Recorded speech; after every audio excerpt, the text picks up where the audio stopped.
Hello everyone, Nolan West here. Hope everybody had a great Thanksgiving. I know I did.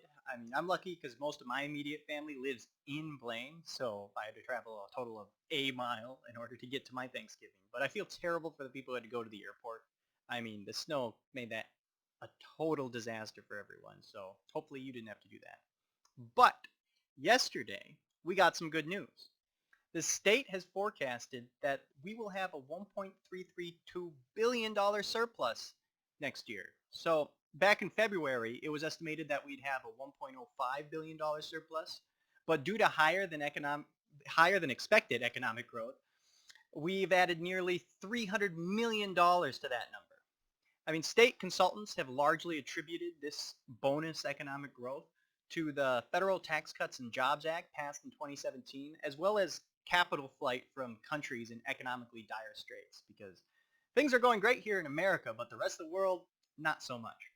And also, that $1.332 billion figure is after we take out $284 million and put that into the state's rainy day fund.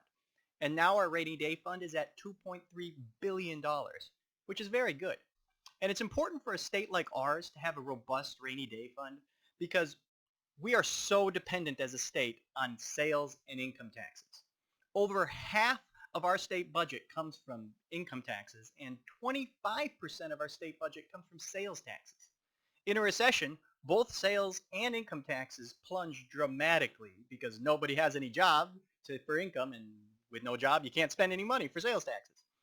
So it's important that we keep that in mind whenever we come into a budget surplus.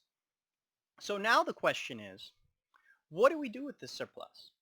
There are many legislators who like to spend every single dime they can get their fingers on. But as I see it, there are two things we should do with the funds. One, we should return it to those we took it from by reducing taxes, or we should spend it on our roads and bridges, preferably Highway 65. Last session, the legislature kept an $800 million tax on your healthcare, which I voted against, but here it is nonetheless, and known as the provider tax. And this tax is a 2% surcharge on every single time you visit any medical provider, whether it's your chiropractor or your orthopedic surgeon. And while our health insurance rates here in Minnesota have been going down the last few years, health insurance is still outrageously expensive. We should use this surplus to eliminate that tax, which will lower health insurance rates for all Minnesotans. And that'll put more money in the consumers' pockets, which will only be good for our economy and will help us continue to succeed economically because we've had a couple good years here in Minnesota and around the country.